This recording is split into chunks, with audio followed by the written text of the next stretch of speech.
The silk scarf felt like a noose as Emma stared into the school bathroom mirror, tracing the purple, hand-shaped bruises on her throat that matched the ones she'd just seen on her 14-year-old student.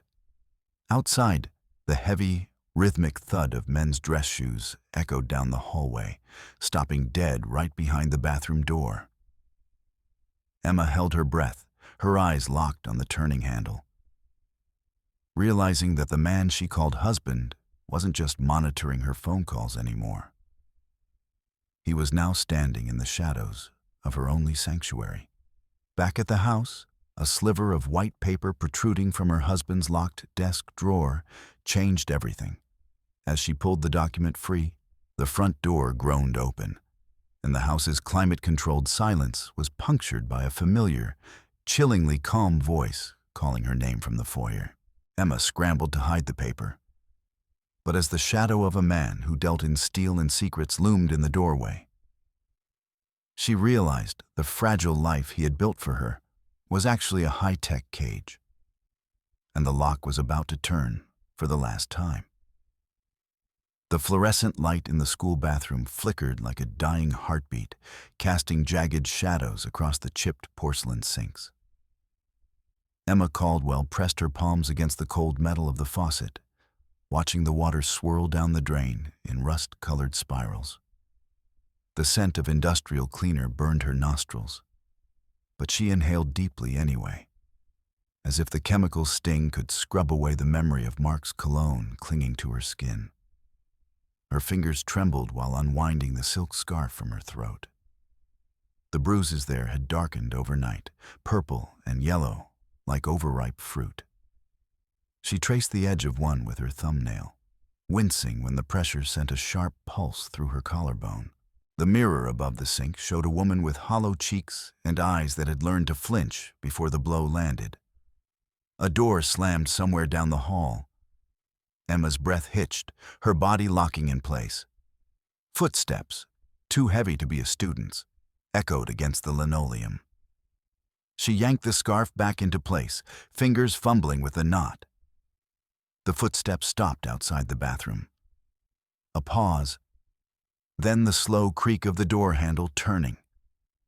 Emma didn't breathe.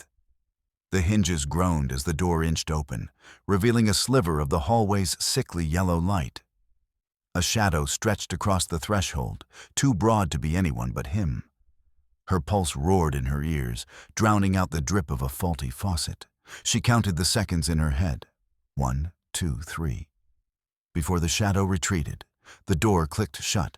She exhaled in a shuddering rush, her knees nearly giving out. The mirror reflected a stranger, a woman who had just learned how to hold her breath until the danger passed.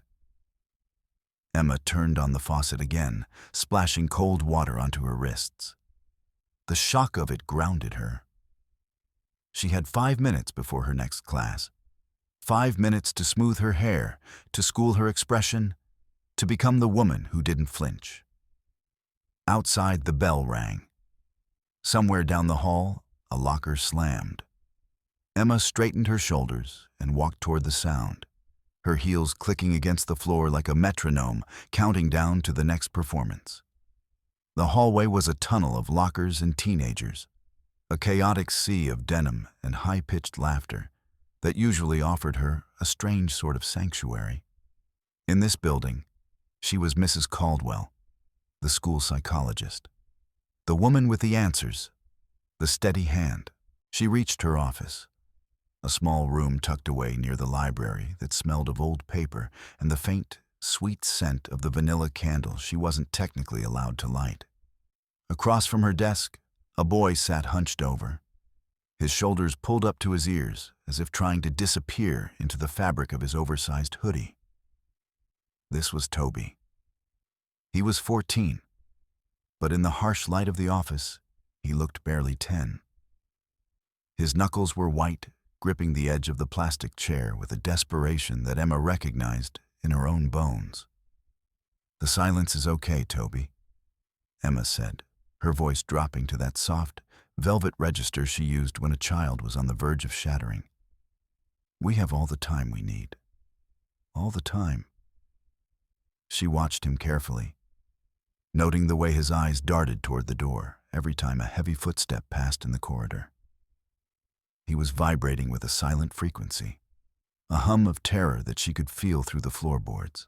When Toby finally shifted his weight, his sleeve rode up, snagging on the rough edge of the laminate desk. For a split second, the truth was laid bare. On the pale skin of his forearm, 4 distinct purple bruises formed the unmistakable shape of a hand. A thumbprint sat deeper than the rest, a dark indentation of violence. Emma's breath caught. She felt the silk scarf around her own neck tighten, a phantom grip mirroring the marks on the boy's skin. It was a signature she knew by heart. The same pressure, the same calculated display of ownership. Toby saw her looking and yanked the sleeve down, his face flushing a deep, humiliated red. The sound of his palms rubbing against his jeans was like sandpaper, a frantic attempt to erase the moment. "My dad.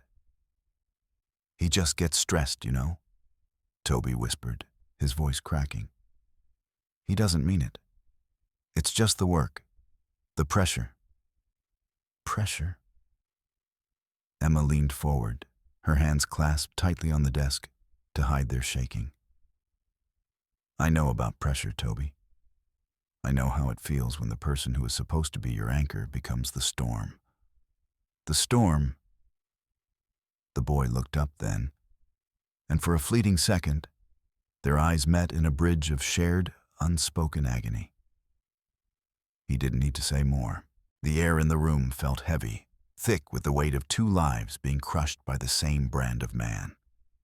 Men like Mark. Men like Toby's father. When the bell rang again, signaling the end of the session, Toby fled. He didn't look back, disappearing into the throng of students like a ghost returning to the mist. Emma sat in the ensuing silence, the tick of the wall clock sounding like a hammer. She needed to act, but the paralysis of her own life held her fast.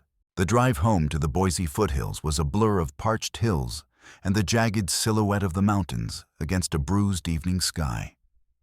The Caldwell estate sat at the end of a cul-de-sac, a monument of stone and dark wood that Mark called a home and Emma called a cage. She pulled the car into the driveway, her heart beginning its nightly, frantic rhythm against her ribs. Inside, the house was a tomb of expensive taste. The air was chilled to a precise 68 degrees, smelling of lemon polish and the subtle, masculine scent of Mark's mahogany-scented candles. Everything was in its place. The pillows on the leather sofa were chopped at the top. The magazines on the coffee table were aligned to the millimeter. Emma moved through the kitchen, her heels clicking on the marble. She needed to find a grocery receipt she'd misplaced. Mark demanded a full accounting of every cent spent. And she remembered seeing a stack of papers on the corner of his desk earlier that morning. She stepped into his study, a room she usually avoided. It was a space of heavy oak and shadows, dominated by a portrait of Mark looking statesmanlike and immovable. The air here was different, denser, smelling of old tobacco and the metallic tang of a man who dealt in numbers and steel. Her fingers brushed over the surface of his desk, searching for the receipt. When she noticed the bottom drawer wasn't fully closed, a sliver of white paper caught the light. Usually, Mark kept his office locked with the precision of a vault, but he must have been rushed this morning. She pulled the drawer. It groaned softly, a protest against her intrusion. Inside wasn't a receipt. It was a thick manila folder, embossed with the seal of a major bank. Emma's hands felt cold as she opened it. Her eyes scanned the legal jargon, the numbers leaping off the page like sparks. Loan agreement, collateral, primary residence, status, default pending. Her breath hitched. Mark was a developer, a man whose name was synonymous with Boise's growth. Yet here was the truth in black and white. He had leveraged their home, her sanctuary, or what was left of it, to fund a failing project in the North End. The debt was staggering. They were weeks away from losing everything. Emma. The voice was a low vibration, a sound that seemed to come from the walls themselves. Emma froze, the folder still open in her hands. The heavy thud of the front door closing echoed through the house. Mark was home early.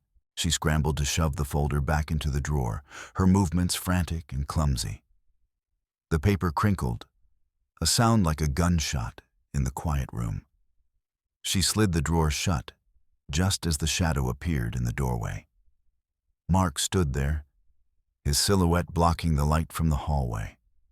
He didn't move, he didn't speak. He simply watched her.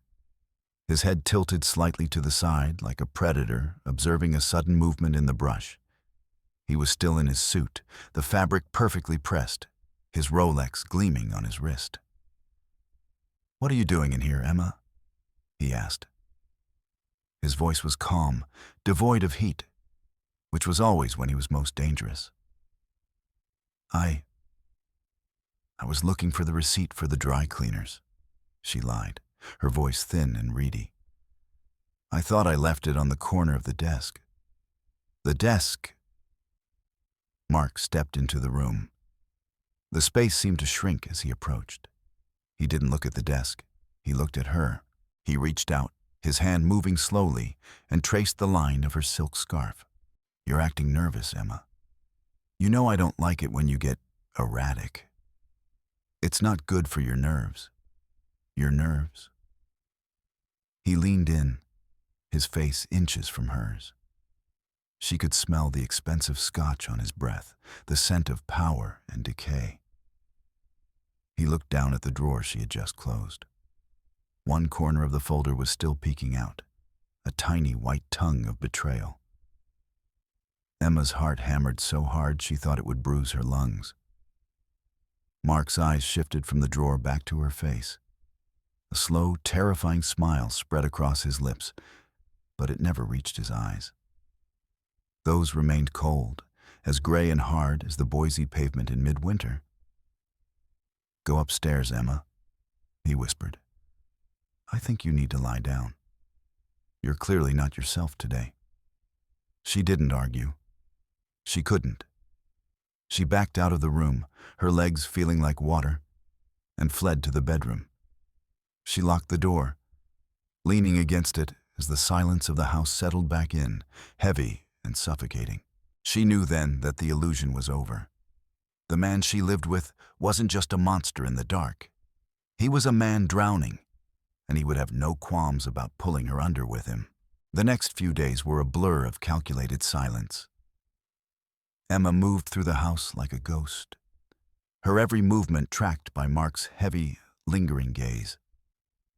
He had become a shadow, always there when she turned a corner, always watching her from across the dinner table as she pushed her food around her plate. He didn't mention the office, but he didn't have to. The air between them was charged with the knowledge of her discovery. At school, the situation with Toby was reaching a breaking point. The boy had arrived on Wednesday with a split lip and a haunted look in his eyes that made Emma's blood run cold. She sat with him in her office, the door closed, the world outside reduced to the sound of his ragged breathing. "Toby, we need to talk to someone," she said, her voice trembling despite her best efforts. "This isn't just a bad day. This is something else." "Something else?" Toby shook his head, his hands clenching into fists in his lap. "He'll kill me. If I tell, he'll kill me. He says I'm the reason the money is gone. That I'm a burden. A burden." The word struck Emma like a physical blow. Burden. It was the same word Mark used when she asked about the bills, when she tried to understand the shifting tides of their life. She realized then that Toby's father and Mark were two sides of the same coin. Men who used their families as punching bags for their own failures. She began her own quiet investigation, using the school's computer to look into Mark's business dealings. She found a web of shell companies and mounting lawsuits, a house of cards built on lies and intimidation. But the more she found, the more she felt the walls closing in. Mark began to tighten the leash. On Thursday, she tried to buy gas, only to have her credit card declined. When she called the bank, they told her the account had been frozen by the primary holder. When she got home, the internet was down. Mark told her it was a service outage, but his eyes told a different story. "I'm just trying to help you, Emma," he said that night, standing in the kitchen as she tried to make tea with hands that wouldn't stop shaking.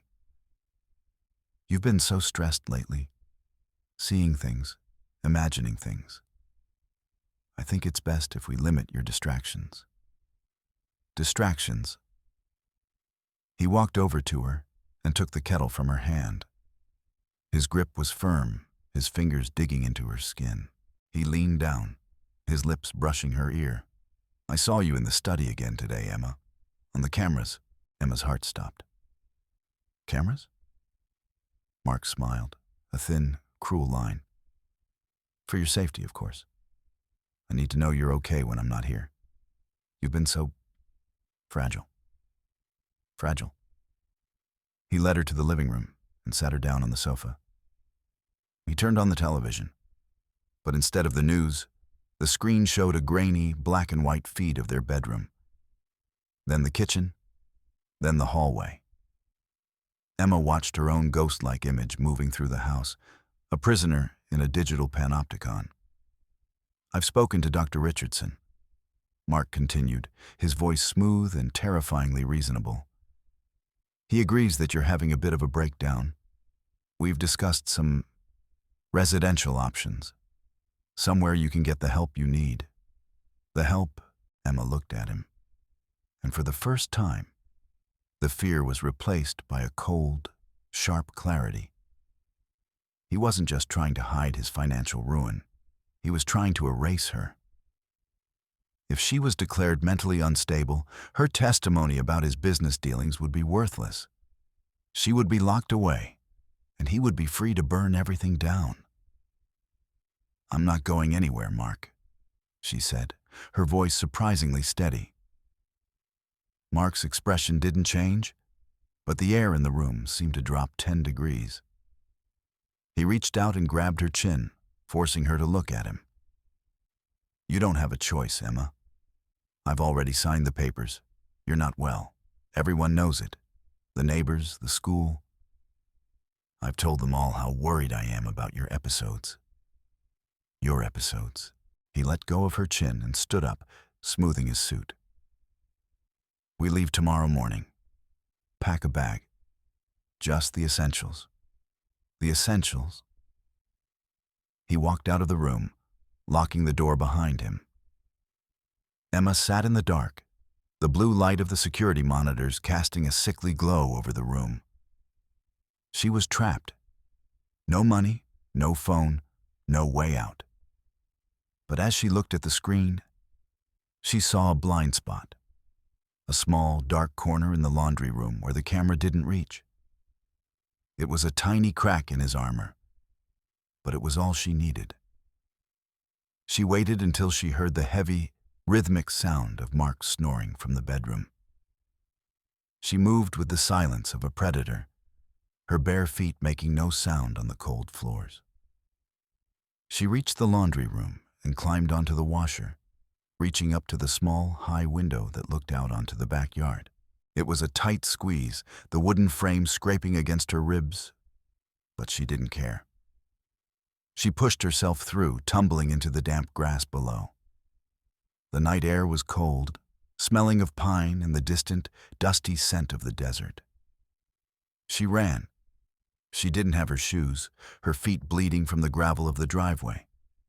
But she didn't stop until she reached the main road. A car slowed down, an old, beat-up sedan that smelled of cigarettes and stale coffee. "Need a lift, lady?" the driver asked, a man with a kind, tired face. The high school, Emma gasped, her breath coming in ragged sobs. Please, I have to get to the school. The school. The school was a dark, hulking shape against the starlit sky. Emma used her emergency key to get in, the smell of floor wax and silence greeting her like an old friend. She hurried to her office, her heart racing. She had hidden the original documents, the ones she'd managed to copy before Mark found her, in a place he would never think to look. She went to the library, her flashlight cutting a narrow path through the darkness. She found the shelf, the one with the old, outdated chemistry textbooks. She pulled out the one with Toby's name on the inside cover. Inside, tucked between the pages on covalent bonds, was a small black flash drive. Toby had helped her. He had seen her copying the files and had offered to hide the drive for her. A silent pact between two people who knew the cost of the truth. She gripped the drive in her hand, the plastic cold and hard. This was it. Her life, her freedom, her soul, all contained in a few gigabytes of data. She heard a sound then, the heavy thud of a door closing at the end of the hallway. Then the rhythmic click of heels on the linoleum. Emma, I know you're here. It wasn't Mark. It was the school security guard, a man named Miller, who Emma knew was on Mark's payroll. He was moving toward the library, his flashlight beam sweeping across the rows of books. Emma ducked behind a table, her heart hammering. She couldn't get caught. Not now.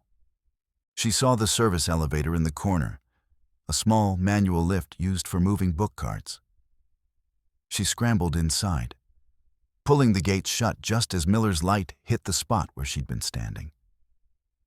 The elevator groaned as she lowered herself to the basement.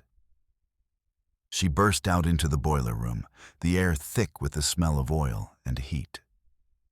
She found the back exit and ran into the night, the flash drive clutched in her hand like a talisman.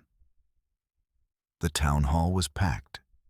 It was the annual community meeting, a night of boring reports and polite applause, the perfect stage for Mark's final act. He was there, standing at the podium, looking every bit the pillar of the community. He was talking about his new development project, his voice warm and inviting. And finally, Mark said, his voice dropping to a somber, practiced tone, I want to thank you all for your support during this difficult time. As many of you know, my dear Emma has been struggling. It has been a heartbreaking journey, but we are committed to getting her the help she needs. The help. Emma stood in the back of the hall, her dress torn, her feet bare and bleeding. She waited for the perfect moment, the moment when the applause began to swell. She doesn't need help, Mark, she shouted, her voice ringing out through the hall.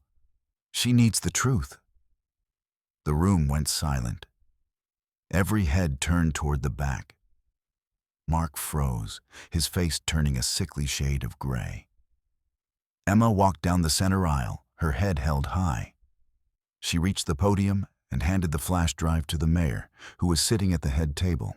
Everything is on there, Emma said, her voice clear and unwavering. The shell companies, the embezzlement, the illegal loans, and the videos. The videos of what he does when the doors are closed. The doors. Mark lunged for her, his face contorted with a rage that no longer had a mask. You bitch, you're crazy. Everyone knows you're crazy. But the mayor was already looking at the screen. The video she had uploaded, the one of Mark threatening her in their bedroom, began to play on the large monitors at the front of the hall. The gasps from the audience were like a physical wave. Mark stopped, his hand midair, as he watched his own monstrous face on the screen. He looked around the room, seeing the horror and disgust on the faces of his friends, his neighbors, his colleagues. The police were there in minutes. They led Mark out in handcuffs, his expensive suit rumpled, his dignity a shattered ruin on the floor. Emma stood on the stage, watching him go. She felt a strange sense of peace, a lightness she hadn't felt in years. She had lost her home, her money, her status. But as she looked out at the faces in the crowd, she saw Toby standing in the back, a small, brave smile on his face. She wasn't a victim anymore. She was free. A month later, Emma sat on the floor of her new apartment.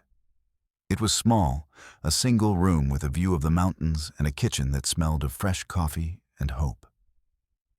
She had a new job at a community center, working with women and children who had nowhere else to turn. She looked at her wrist, at the thin silk scarf she no longer needed to wear. She took it off and laid it on the table, a relic of a life she had left behind. She was Emma Caldwell, and for the first time in her life, she was exactly who she was meant to be. The morning light in Boise had a particular quality, crisp, golden, and smelling of the sagebrush that clung to the foothills. It filtered through the thin curtains of Emma's new apartment, a space that felt more like a home than the stone mansion ever had. There were no cameras here, no heavy oak doors that locked from the outside. Just the hum of the refrigerator and the distant sound of a neighbor's radio. Emma sat at her small wooden table, a chipped ceramic mug of black coffee steaming in her hands. She didn't add sugar. She didn't add cream. She drank it bitter, the way she liked it, without Mark's voice in her head telling her it was a sign of weakness. The transition hadn't been easy. The legal battles were still ongoing, a messy tangle of divorce proceedings and criminal testimonies. Mark was in a holding cell, awaiting trial for a litany of financial crimes and domestic assault. His lawyers were fighting every step of the way, trying to paint Emma as a woman scorned, a woman whose instability made her an unreliable witness. But the evidence on the flash drive was irrefutable. The grainy videos of his outbursts, the meticulous logs of his financial shell games. They were a mountain he couldn't climb over. Emma's phone buzzed on the table. It was a text from Laura, the woman who ran the crisis center where Emma now spent her afternoons. "Toby's here. He brought his mom. I think they're ready to talk." Emma felt a surge of warmth in her chest. Toby, the boy who had been her mirror, her silent ally. Since the night at the town hall, he had found his own voice. His father was facing his own set of charges, and Toby and his mother were finally safe in a transitional housing program. She stood up, smoothing her simple cotton skirt. She didn't wear the designer labels anymore. She didn't need the armor of theory dresses or the click of expensive heels. She wore clothes that allowed her to breathe, to move, to be. As she walked toward the door, she caught her reflection in the small mirror by the entryway. She didn't see the hollow-cheeked stranger anymore.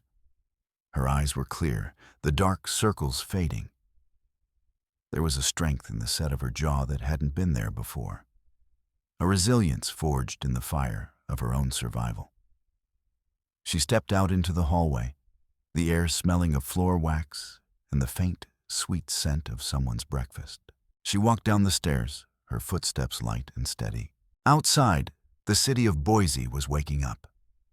The streets were filled with people going about their lives, unaware of the quiet revolution that had taken place in their midst. Emma walked toward the bus stop, her head held high. She thought about the house in the foothills, the one that was being sold at auction next week. She didn't feel any sadness for it. It was just stone and wood, a monument to a man who had tried to own the world but had ended up owning nothing. She reached the crisis center and saw Toby standing by the entrance. He looked different. Taller somehow, his shoulders no longer hunched toward his ears. When he saw her, he didn't flinch. He smiled. "Hi, Mrs. Caldwell," he said, his voice steady. "Hi, Toby," Emma replied, her own voice a warm, resonant sound in the morning air. "Are you ready?" He nodded. "Yeah, I'm ready. Ready."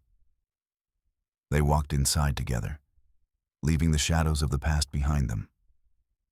Emma knew the road ahead would be long, that there would be days when the fear would try to claw its way back in. But she also knew she wasn't alone. She had her voice, her strength, and a community of people who were learning just like her. That the truth was the only thing that could truly set you free. The story of Emma Caldwell didn't end with a triumph on a stage or the click of handcuffs. It began in the quiet moments of a Tuesday morning, in the shared courage of a boy and a woman, and in the simple, profound act of taking a breath and knowing it belonged to no one but herself. She was free, and for the first time, she knew exactly what that meant.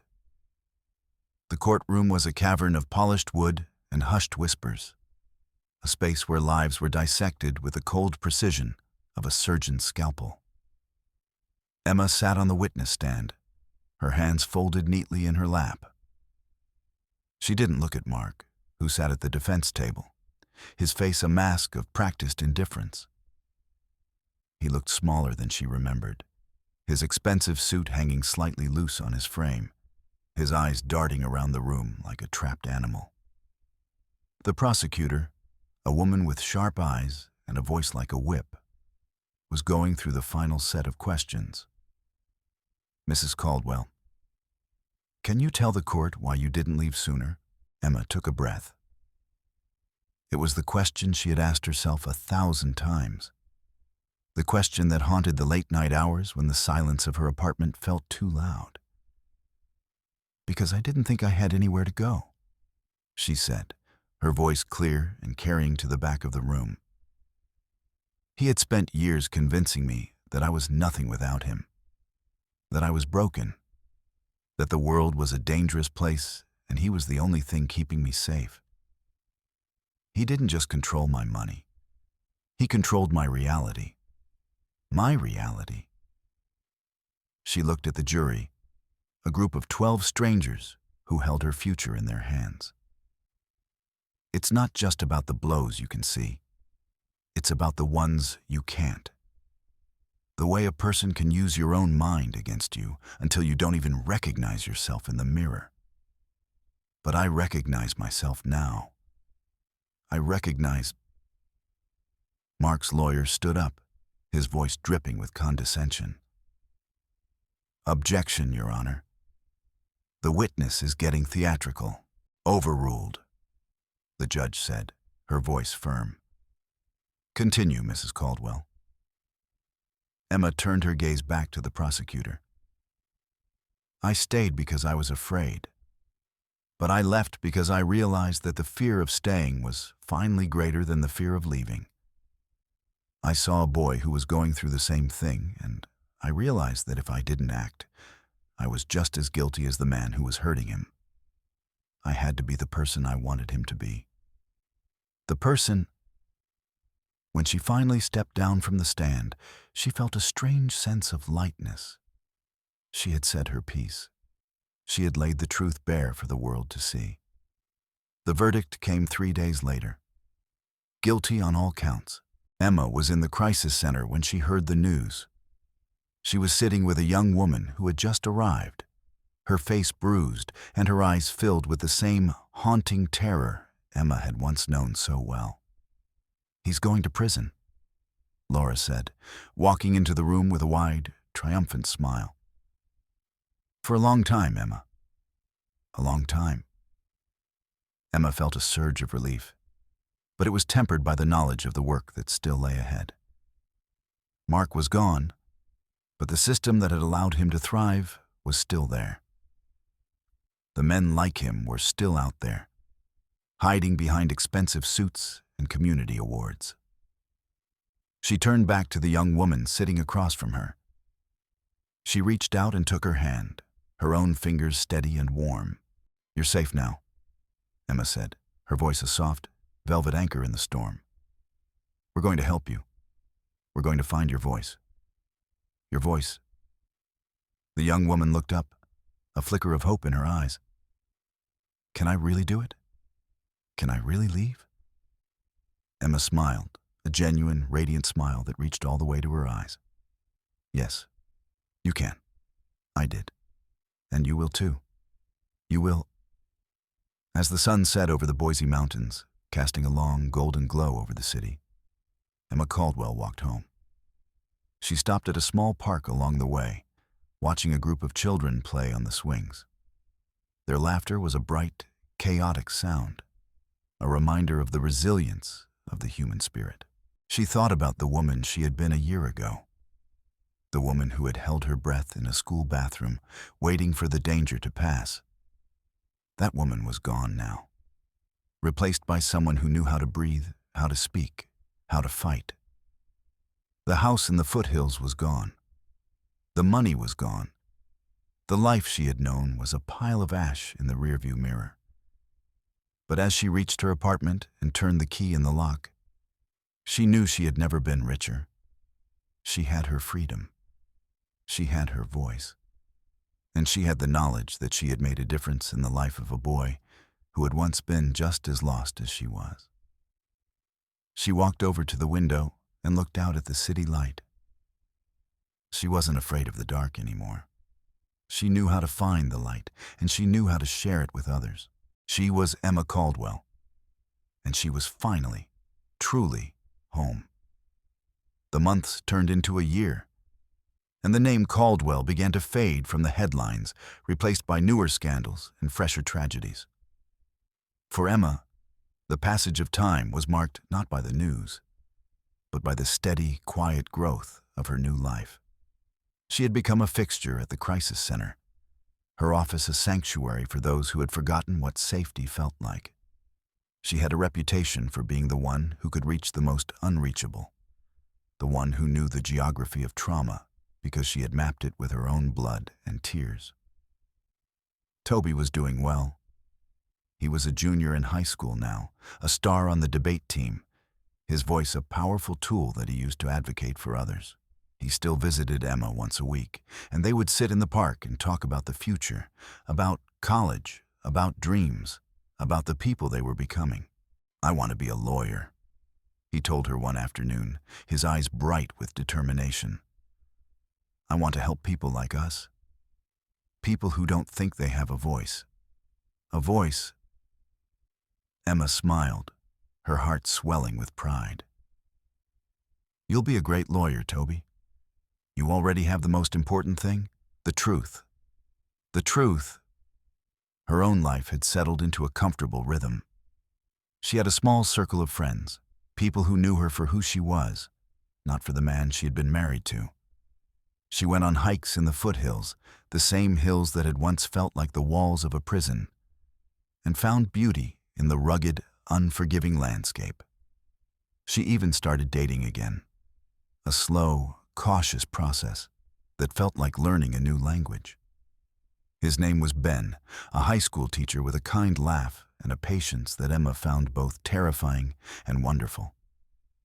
You don't have to explain everything, Emma, he had told her on their third date as they sat on a bench overlooking the city.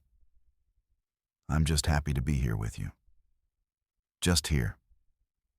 She had looked at him, and for the first time in a long time, she hadn't felt the need to apologize for her past or her scars.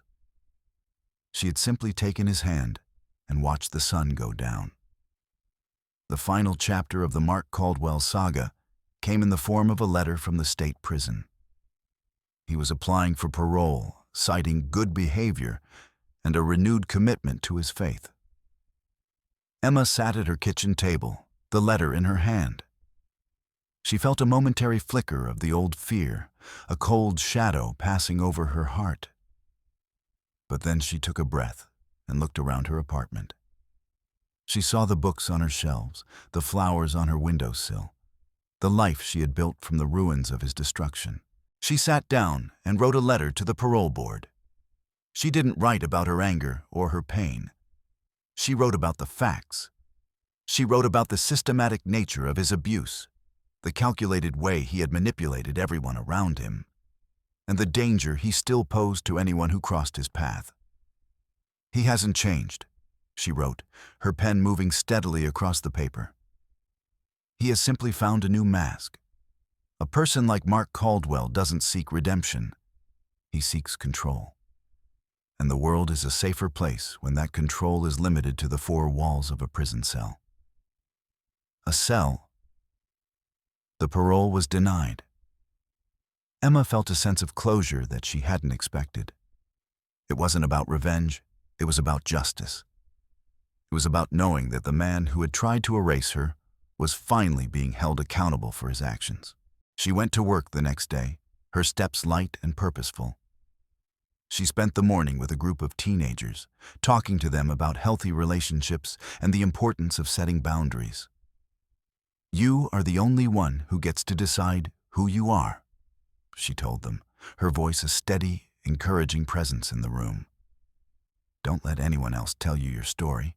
Your story." As she walked out of the center that evening, she saw Ben waiting for her by his car.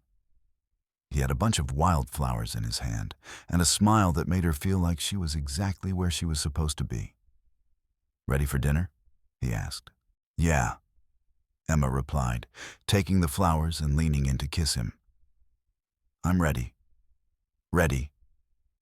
They drove away from the center, the lights of the city beginning to twinkle in the twilight.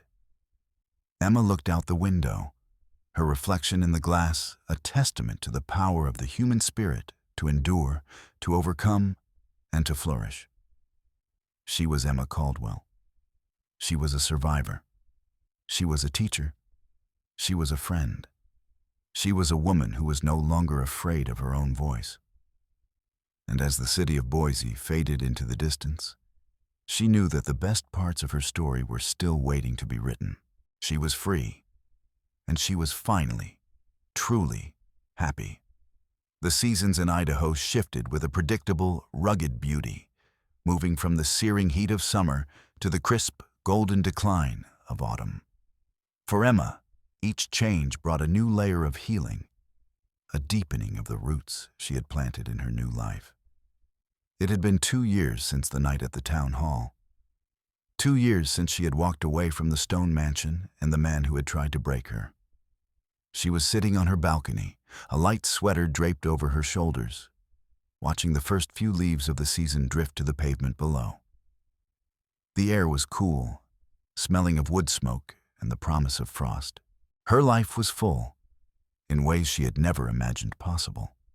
She had been promoted to assistant director at the Crisis Center, a role that allowed her to shape the programs and outreach that had become her life's work. She was a mentor to other women, a steady hand for those who were just beginning their own journey toward freedom. She and Ben had moved in together a few months ago, into a small house with a garden and a porch that looked out over the valley. It wasn't a mansion, but it was filled with laughter and the quiet, easy comfort of a partnership built on mutual respect and genuine affection. "Penny for your thoughts?" Ben asked, stepping out onto the balcony with 2 mugs of cider. Emma smiled, taking a mug and leaning her head against his shoulder.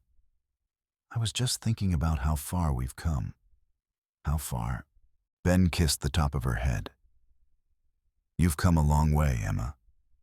You did the hard work. You." They sat in silence for a while, watching the sun dip below the horizon. The sky was a riot of orange and purple, a masterpiece of light and shadow that felt like a reflection of Emma's own journey. She thought about Toby, who was now a freshman at the University of Idaho, studying political science.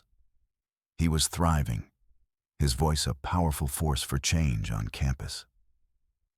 He still called her every Sunday, and they would talk for hours about his classes, his friends, and his dreams for the future. "I'm writing my first paper on domestic violence legislation," he had told her last week, his voice filled with a passion that made Emma's eyes sting. "I want to make it easier for people to get help. Easier." Emma knew he would do it. She knew he would be a force to be reckoned with, a man who would never let anyone else's voice drown out his own. As the stars began to appear in the night sky, Emma felt a profound sense of peace. The scars were still there, of course. The faint marks on her neck, the occasional flash of anxiety when a door slammed too hard. No, they were no longer the things that defined her. They were just part of her story, the evidence of a battle she had fought and won. She thought about Mark, who was still in prison, his influence a fading memory in the city he had once tried to rule. She didn't hate him anymore. Hate was too much energy, too much of a connection to a man she had finally, fully let go of. She felt only a quiet, detached pity for a man who had chosen power over love and control over connection. She went inside, the warmth of the house greeting her like a familiar embrace. She and Ben spent the evening reading by the fire. The only sound, the occasional crackle of the wood and the steady, rhythmic breathing of their dog, a rescue named Scout, who had become Emma's constant companion. As she climbed into bed that night, Emma felt a sense of gratitude that was almost overwhelming. She had lost so much, but she had gained everything that truly mattered. She was Emma Caldwell. She was a survivor. She was a woman who had found her voice and used it to change her world. And as she drifted off to sleep, she knew that no matter what the future held, she was ready. She was strong. She was free. And she was finally, truly, at peace. The years continued to flow, a river of time that smoothed the jagged edges of the past. Emma Caldwell became a name that was synonymous with hope in Boise. A woman whose story was told as a cautionary tale for those who would abuse their power, and a beacon of possibility for those who felt trapped in its shadow. She eventually left the crisis center to start her own foundation, a nonprofit dedicated to providing legal and psychological support for victims of domestic abuse. It was a massive undertaking, but Emma tackled it with the same quiet, relentless determination that had seen her through her own darkest days. Toby graduated from law school and joined her as the lead attorney for the foundation's legal clinic. Seeing him in his suit, his voice ringing out in a courtroom as he fought for his clients, was one of the greatest joys of Emma's life. "We're making a difference, Emma," he told her one evening as they sat in her office after a long day of hearings. "We're really doing it. Doing it." Emma looked at him, and she saw the man he had become. A man of integrity, a man of compassion, a man who would never let another person's voice be silenced. "We are, Toby," she agreed, her voice a warm, resonant sound in the quiet office. "We are." Emma and Ben grew old together, their lives a tapestry of shared memories and quiet triumphs. They traveled, they gardened, they watched their nieces and nephews grow up, and they found joy in the simple, everyday moments of a life well lived. When Ben passed away peacefully in his sleep at the age of 82, Emma was heartbroken, but she wasn't broken. She had learned how to navigate the waters of grief, how to hold the memory of love without letting it drown her. She lived to be 94, a woman whose face was a map of a life that had been lived with purpose and courage. On her final day, she sat on the porch of her house, the same porch where she and Ben had spent so many happy evenings, and looked out over the valley. The city of Boise had grown and changed, a sprawling metropolis of light and sound. But the mountains were still the same, their rugged peaks a constant reminder of the enduring power of the earth. She thought about the woman she had been so many years ago, the woman who had stood in a school bathroom, her fingers trembling as she unwound a silk scarf from her throat. She felt a strange sense of affection for that woman, for the courage she hadn't known she had, and for the strength that had allowed her to take that first, terrifying step toward freedom.